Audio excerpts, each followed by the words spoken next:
cell phones until after Jumah, please. Thank you.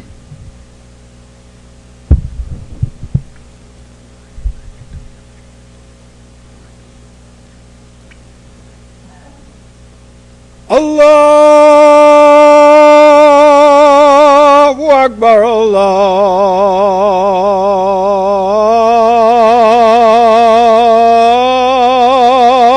Allahu Akbar,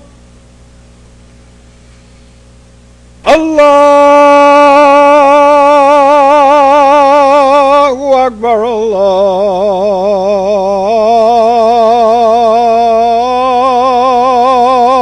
Allahu Akbar.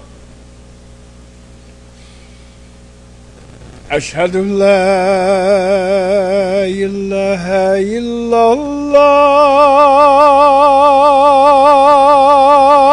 illallah. Ashhadu an la ilaha illallah.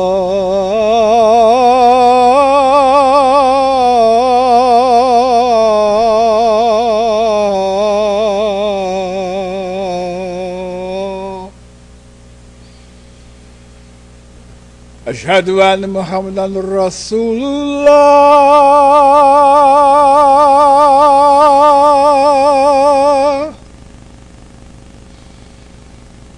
Ashhadu anna Muhammadan Rasulullah.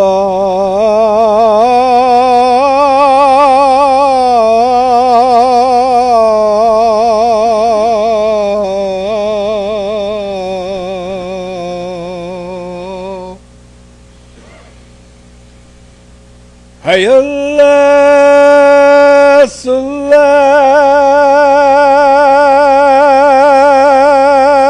salat. Hayya ala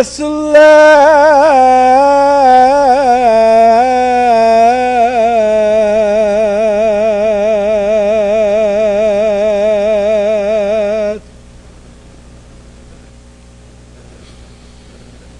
Hayya ala falah.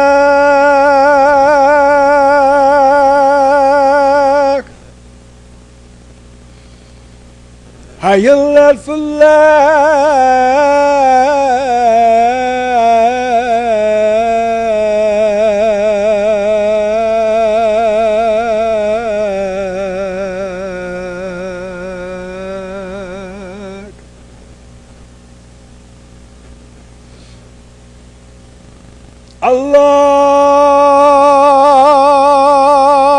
Allahu Akbar,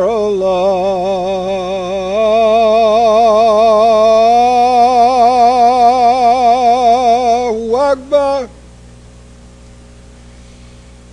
La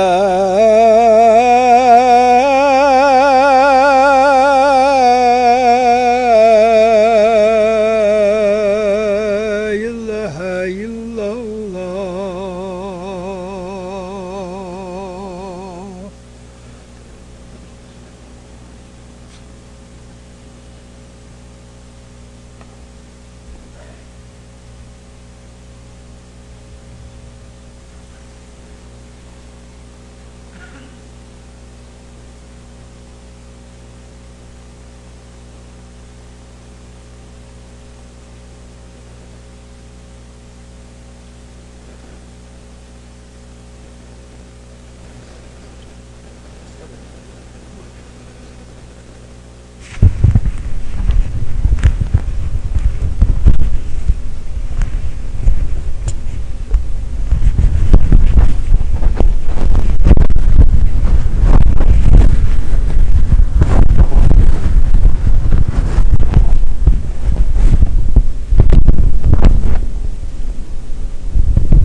الحمد لله رب العالمين نستعينه ونستغفره ونؤمن به عز وجل نشهد أن لا إله إلا الله وحده لا شريك له ونشهد أن محمدا عبده ورسوله صلى الله عليه وسلم وعلى آله وصحبه أجمعين أما بعد We offer this translation. Praise be to Allah, Rabb, the God and Evolver, the cherisher and sustainer of all the systems of knowledge. We seek Him for assistance, and we ask for His forgiveness, and we put our trust in Him, He that is almighty and sublime.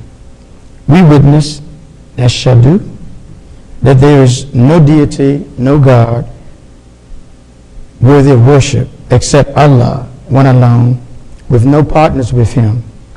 And we witness that Muhammad is His servant and His messenger, the prayers and peace be upon him and upon his family and his companions, all of them, and what follows of that excellent salutation. It is not necessary to necessarily give a topic, but of course when we speak, you should be focusing on some portion of our way of life. And so this topic has a little length to it, but hopefully we get across. The topic I have is sharing Muslim American integrity / character. Sharing. Doing the religious observances of the broader community. And I'm sure all of us are aware this is what they refer to kind of as the Christmas season. So we are just responding to our main focus always as a Muslim is our character, and which is how we see our model example for us, Prophet Muhammad sallallahu alaihi wasallam, the prayers and peace be upon him. First we begin, of course, it says two parts. First part is usually supposed to focus on the glorification of Allah, and then the second is anything in the community. So we have a couple of ayats we want to read. The first is obviously the first revelation to our prophet, prayers and peace of Allah be upon him. And it's no coincidence that the last book in the Bible means many books, Bible. Quran means something that should be read, recited, and followed. Torah usually refer to law, L-A-W. So here it says, read, in the name of your guardian, evolver, cherisher, and sustainer, who created. Most of the time they have created man. I was on a panel one time with a Muslim sister, and she was remarking that a lot of the translations are chauvinistic, meaning that they cite a man, but actually the word is not man. Rajul is not man. The word they have here is the word that means social human being. So we have who created the social human being out of clinging fluid of congealed blood. Read, and your God and evolver, cherish and sustain is the most bountiful. He who taught the use of the pen taught social human that which he knew not. So here we see the Arabic word ikra means that it should be read, it should be recited, and it should be followed. Or you could say obeyed. When we read the Quran, we don't just mean to read it. We mean to read it, to recite it. We have hafiz, people that have learned the Quran by heart. Most of them started at a very young age, men and women. And it also means that you should memorize it, follow and obey it. And the Quran gives instructions on what that means in the Quran itself. So the Quran itself defines itself. Again, when we say read, you've heard before, especially you that are musicians, to read the music. Many of us are not musicians. It just looks like a lot of signs and symbols. But it says read the music. And a person can take that and play. I'm looking down the audience, can play the guitar, the trumpet, the piano, reading these signs. But they mean something to them. You also have heard about reading the palms. All right? And again, reading means you go to the doctor, and the doctor, you tell them your symptoms, and they try to diagnose your symptoms. Read. So read, meaning here, you want to give understanding to what? What did you want to give understanding to? Your five senses. Everything that you hear, you see, you smell, you taste, you touch. That's really what you call existence. So the reading is saying these things that you're taking in, you have to get some understanding on them. Matter of fact, is when we study more, we find out the eyes don't read, they just take in the light. The ears don't really hear, they just take in the sound. And it has to be connected to the mind, and the mind does the reading, the hearing, the seeing, the tasting, and the touching. It has to be connected. I was talking to a class again, so we have people that are deaf. Are they missing their ears? No, they're not missing their ears. They have the ears. They have that. But it's not connected to the mind. So therefore, we consider that being deaf. Again, in the Quran, Surah 2, ayats 1 to 4, it begins, Alif, Lam, Mim. Some call it mystic letters. They've given different scholars, have given different meanings on why it begins like that. But it says, the translation says, this is the book. Now, when I say book, we're here in America, don't think of a printed word that's bound. Because the actual word they use, kitab, it means a body of knowledge. So this is the body of knowledge. In it is guidance sure without doubt. We put sure and without doubt together, we arrive at the word perfect. Perfect. To those who fear Allah, and the word they use represents taqwa, those who are God conscious, which identifies why one of the most important positions you can differ in sajda, which they call it, is most positions when we make salat is sajda. Now we in qiyam, we're going to do rakur, we're going to do all these other positions, jalsa, but the most important position is sajda. Now to prove that or to support that, this place where you now are is called a masjid. It could be a place where you make qiyam. It could be a place where you make jalsa, but it's called a place where you make sajda. So it suggests one of the most important positions in salat is sajda, and that is when we put what really defines us as a human being on the floor, just to suggest some form of bowing, etc.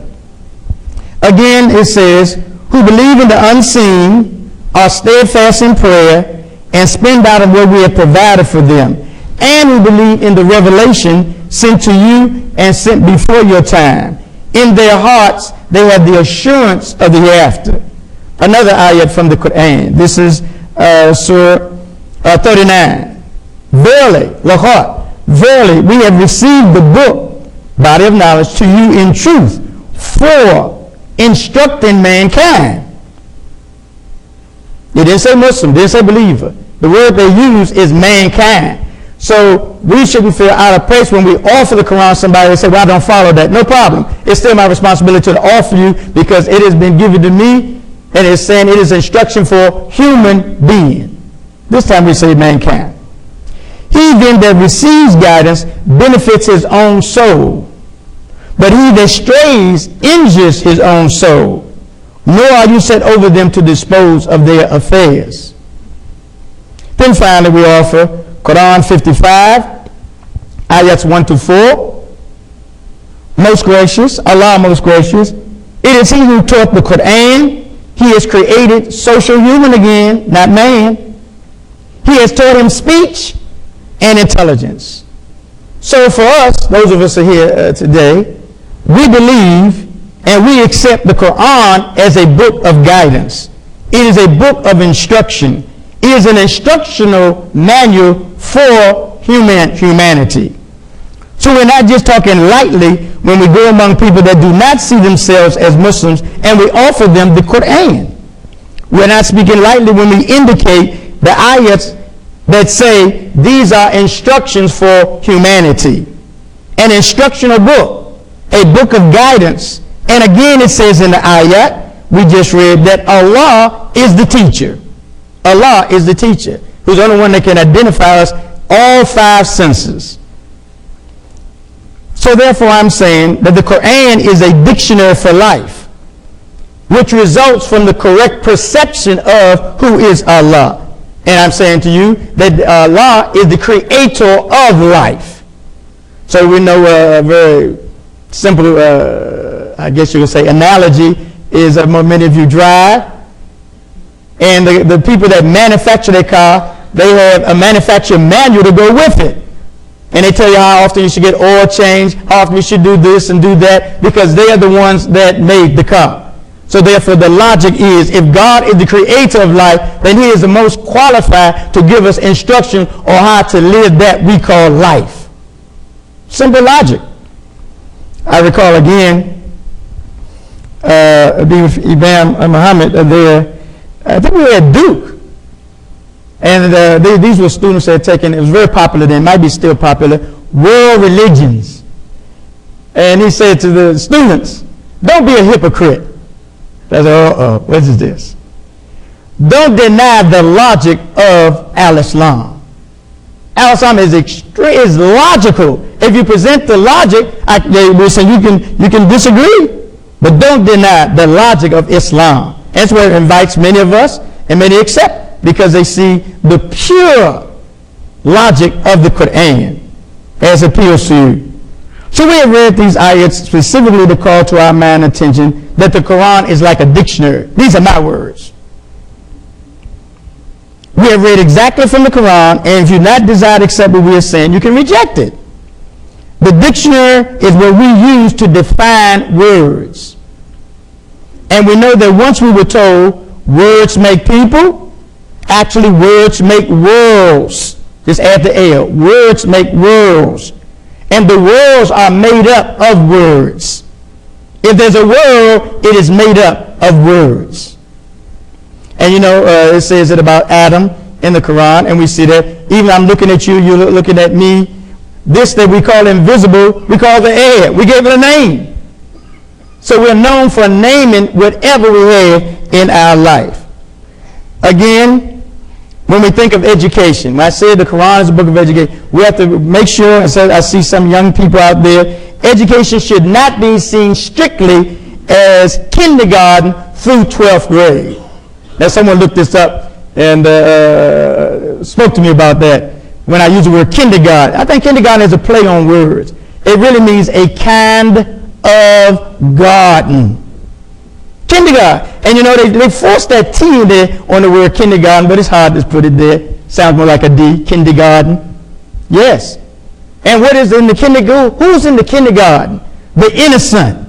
The ones that are not racist.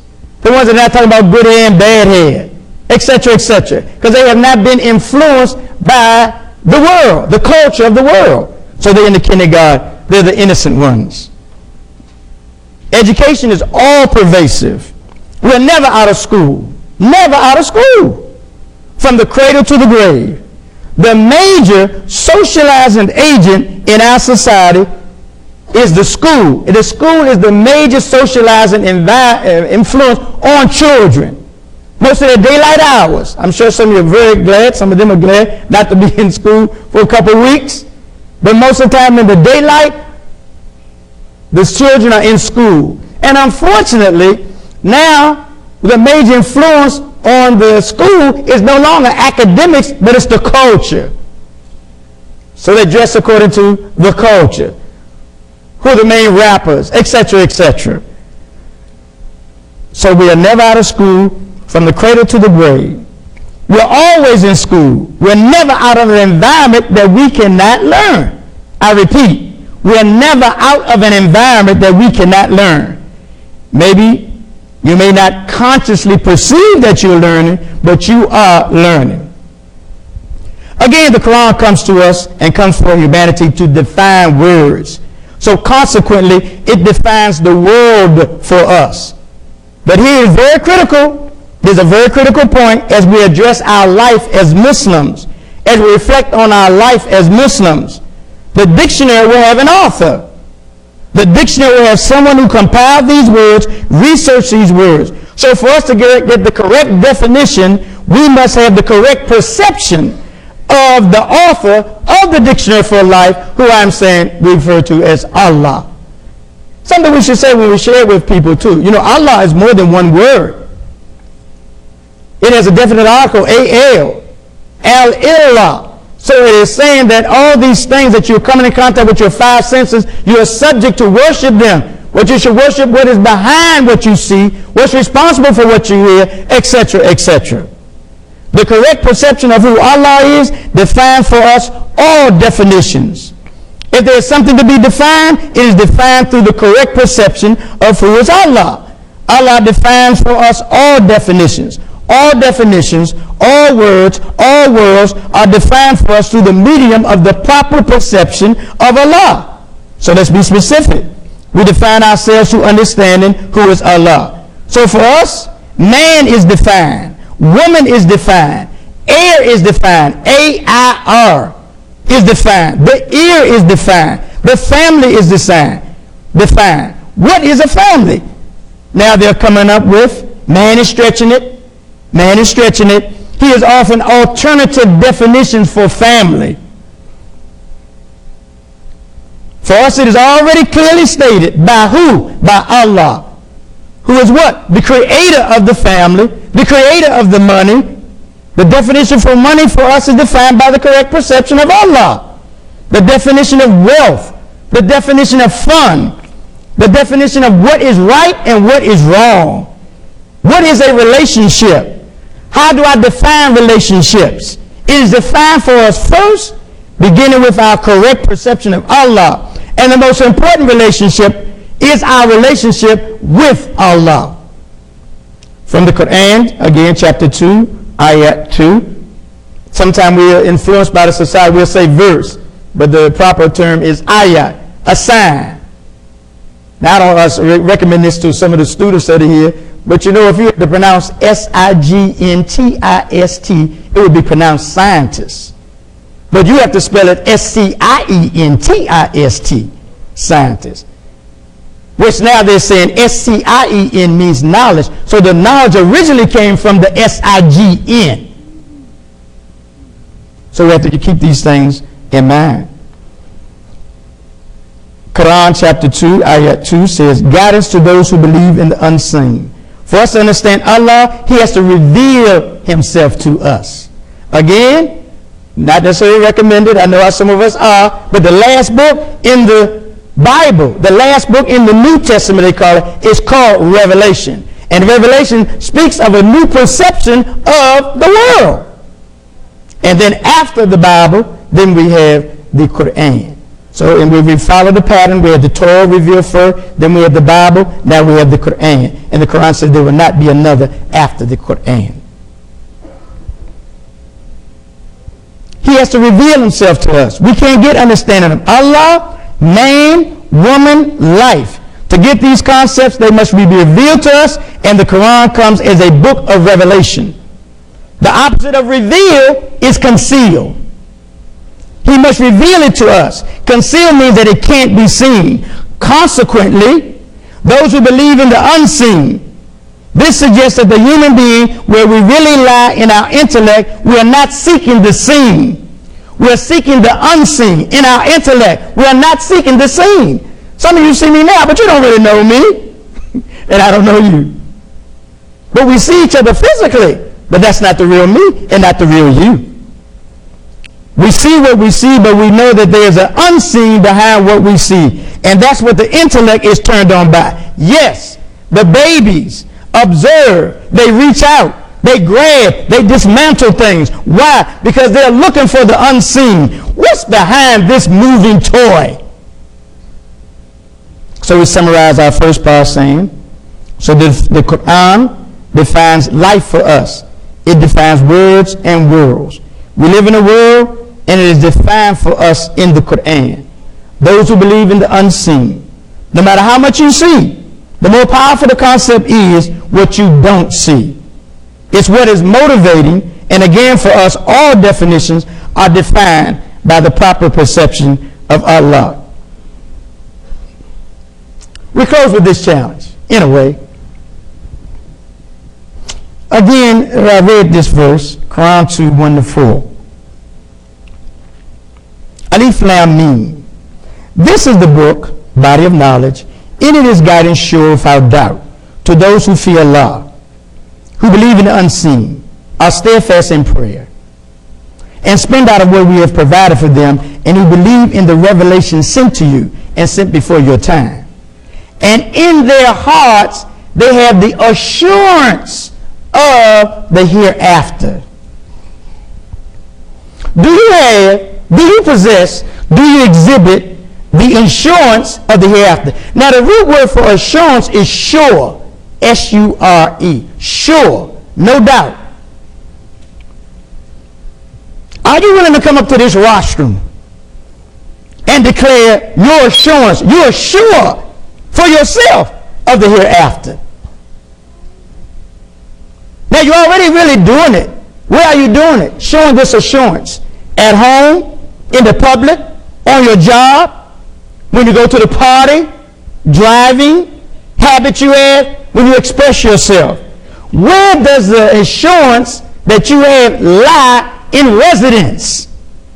I'm going to mention 3. Where does the assurance that you have lie? Where does it reside? 3 things I'm going to mention. In your heart, in your mind, and in your soul. Your heart, your mind, and your soul.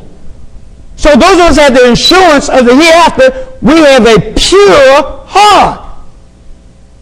A pure heart.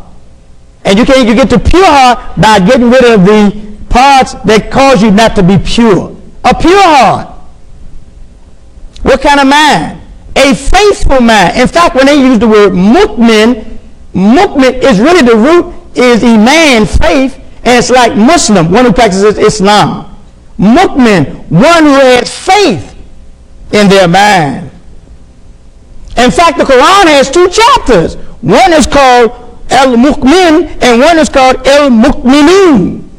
So they're saying the believers and the believers. And finally, the soul. What is the soul that accepts the assurance of the hereafter?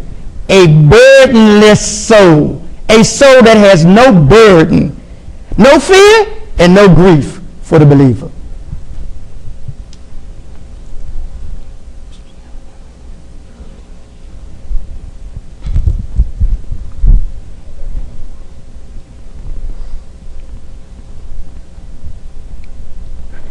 I guess I could put it up here, huh?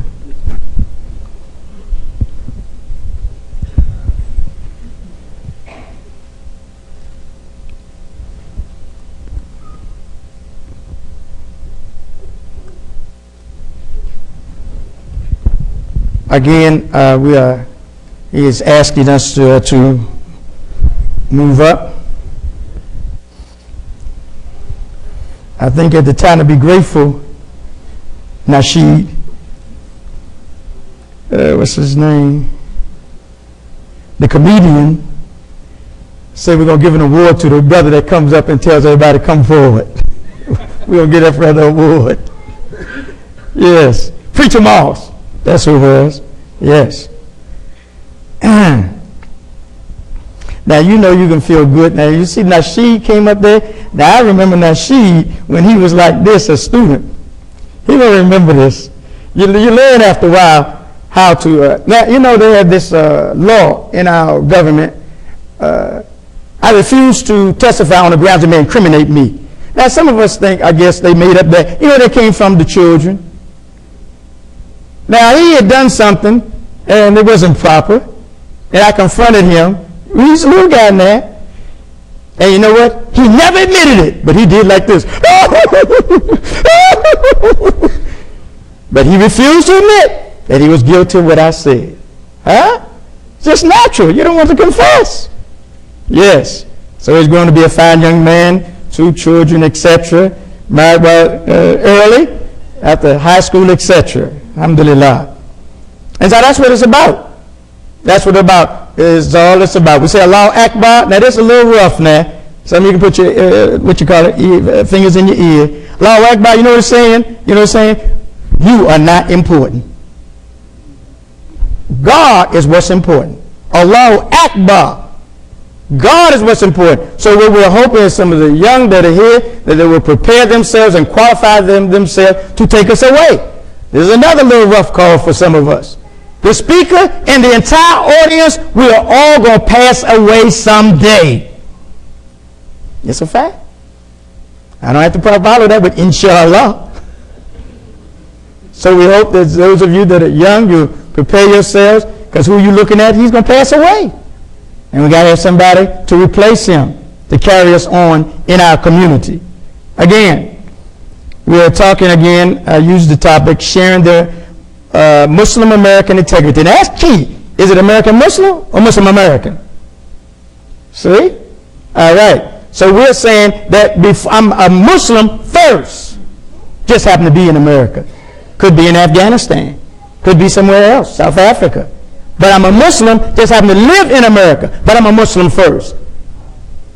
Sharing the Muslim American integrity and character during religious observances. So this part, we identified that we're in a pluralistic society. Pluralistic suggests that many of us have allegiances to different countries, etc., etc. In America, they have a document. It reads as such.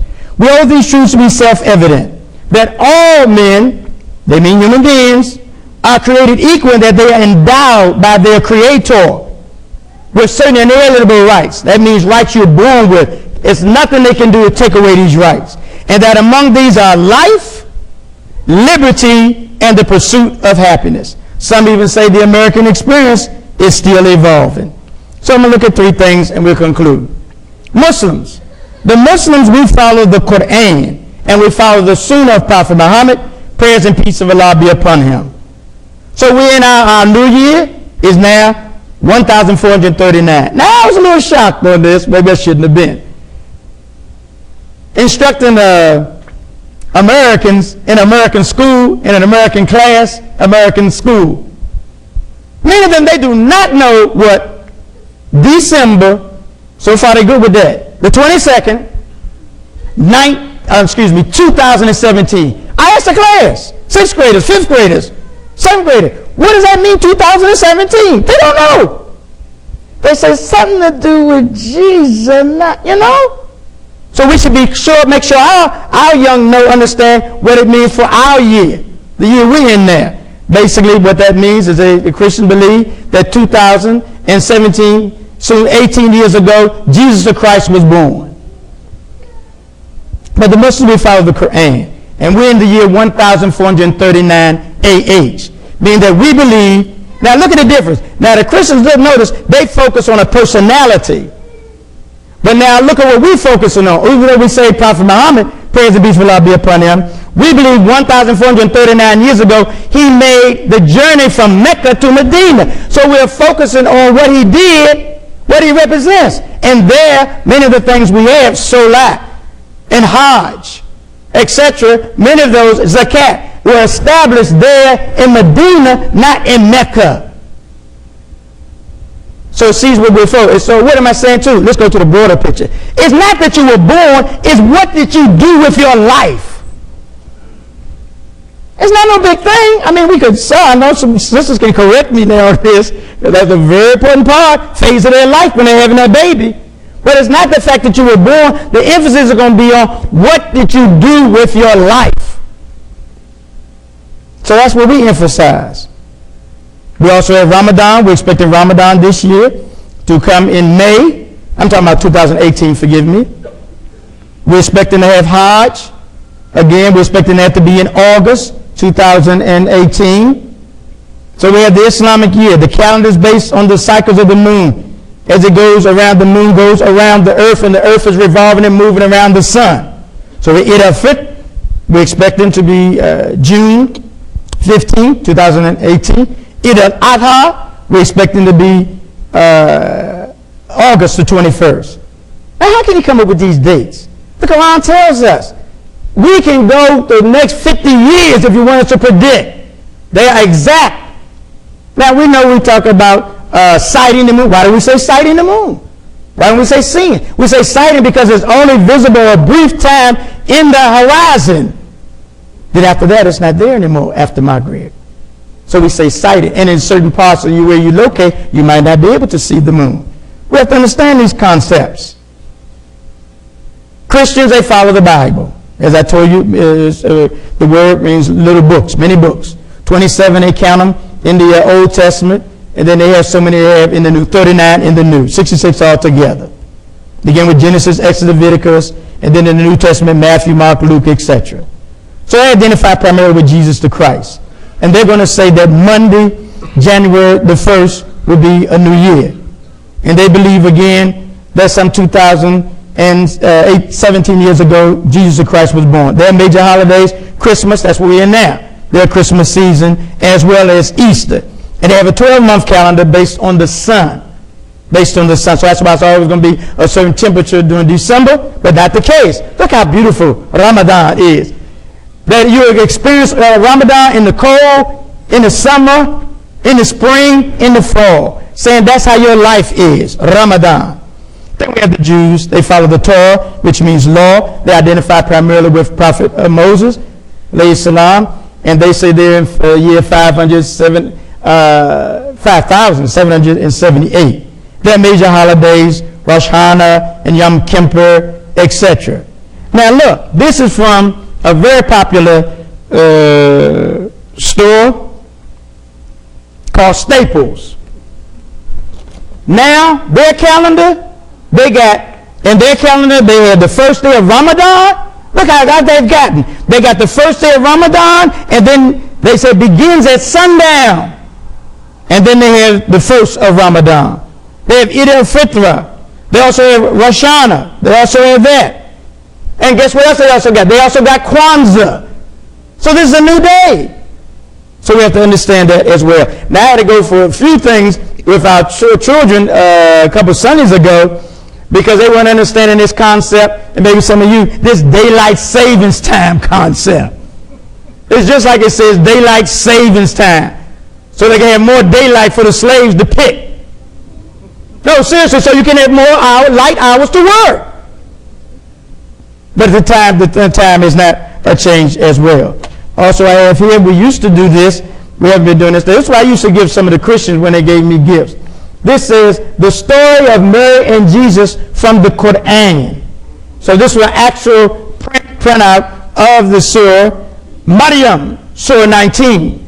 And some of them, you speak to some of your relatives, etc., some of them are quite shocked. Even though we don't call it immaculate conception, some of them are quite shocked that we believe also that Maryam gave the birth to Jesus Christ without the agent of a man.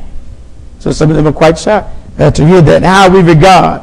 In fact, there's a chapter called, right, Maryam. Yes. So these are some situations that occur for us as Muslims. Of course, I already showed you the calendar, that now the public calendars are recognizing any of the religious holidays, etc. Now, these are some challenges that some have meet. You have different ways you approach it. Do we accept Christmas gifts? And or do we return the Christmas greetings? Some Muslims accept gifts, in turn give gifts on Eid al-Fitr. Other traditions, receiving Christmas cards, accepting invitations to the family Christmas gathering, attending the office Christmas party. Whenever dining out, or with relatives, or neighbors, we insist no pork. Now this one, I guess, I don't know no, this is juvenile sisters, but some of our Muslim brothers preferring a girlfriend that's not a Muslim and not a member of our community. This is an issue for us. Many unaware, as I've already said, of the Muslims' belief. We don't call it that, the Immaculate Conception, the Christmas gift, the story of Jesus, Mary, which I told you. And that was published by, there in Maryland, International Graphics. Other social struggles, racism, especially for us that are African Americans. Oh, I could tell you something, but I won't. Time won't allow. Yes, I will. Just this one. I'm a teacher, so I'm attending a teacher training at another school. I'm the only African American man in the room. So I was sitting at that table by myself. But I made sure I asked questions, etc. I participated. So that was a subtle message to me. Now you can, the others, yes, the majority were Caucasian. That's another word we have to use now. I told the students Caucasian. What is that? Caucasian. They only know the word white. I have to let them know from the Caucasus Mountains. And that accounts for the nose like it is. Accounts for the hair like it is. Accounts for the lips like they are. It has nothing to do with anything negative, etc. We also have many now, we used to say interreligious, interdenominational, now we have what they call interfaith marriages. Yes. Again, I recall speaking to a brother about that. He married a sister, she was Christian. Now, we're talking some 30 years ago. And she invited him to come to church with her. He said, he came to me. He said, yeah, what do I look like going to? I said, you're looking at that side, but your wife is faithful. She's a good mother. I named all of the beautiful qualities. So we have to keep these things in mind. Yes, he realizes later there was no problem with that. Then, of course, we have this age. I don't know. They got a whole list of names they use. I still use homosexuals. They got a whole list of names now. And many of them want equal status now, such as marriage partners, leadership, etc. So these are situations real that we have to work with. I conclude with this. Whatever the challenge, as our relatives, co-workers, neighbors wish us, extend to us Merry Christmas, keep in mind, in our mind, in our heart, in our soul, how would the Prophet, sallallahu alaihi wasallam, how would he conduct himself? See, that's what we have to keep in mind. How would the Prophet conduct himself? For we know his wife, Lady Aisha, said he was a walking and living Quran. Akim as-salat.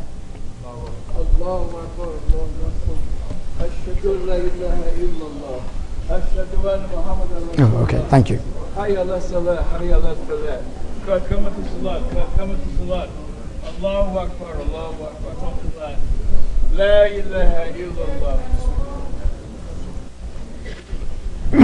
Ritualistic speaking, we know that we should try to make our lines straight, as well as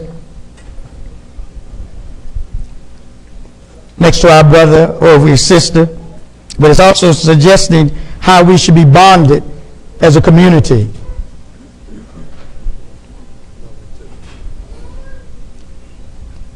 So I'm not able to see. Are we ready there in the rear? All right. Allahu Akbar.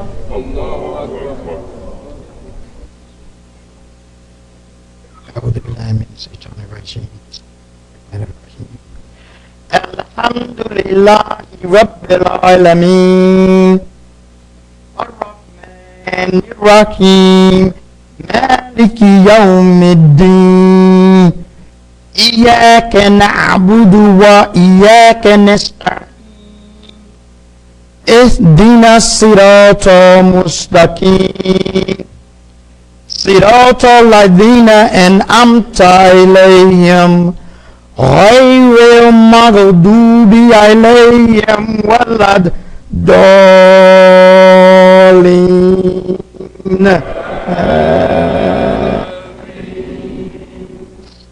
بسم الله الرحمن الرحيم اقرأ باسم ربك الذي خلق خلق الإنسان من علق اقرأ وربك الأكرم الذي علم بالقلم علم الإنسان ما لم يعلم الله أكبر.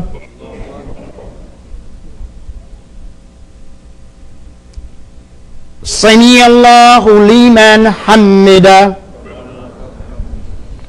الله أكبر. الله أكبر. الله أكبر. الله أكبر.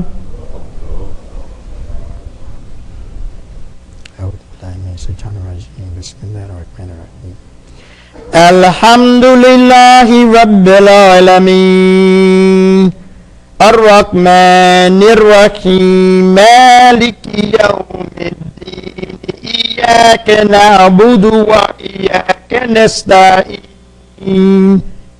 اهدنا الصراط المستقيم صراط الذين أنعمت عليهم غير المغضوب عليهم ولا الضالين الضالين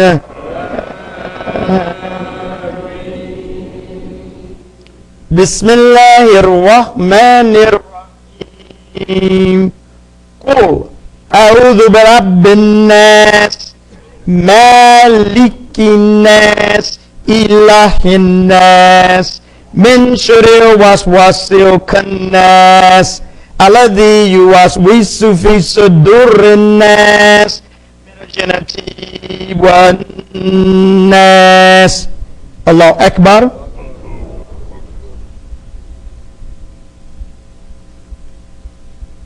سمع الله لمن حمده. الله أكبر. الله أكبر. الله أكبر.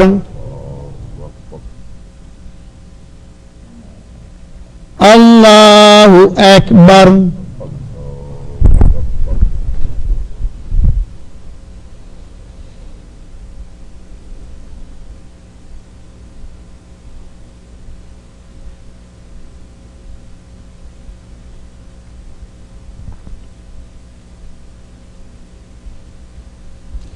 Assalamu alaikum wa rahmatullah. Assalamu alaikum wa rahmatullah.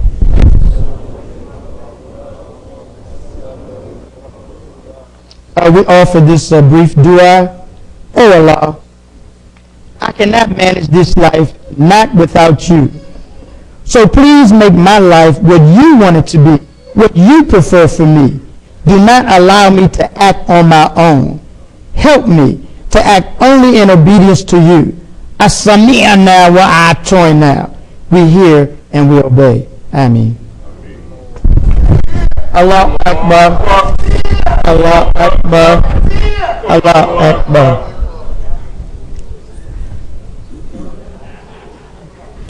Oh, okay.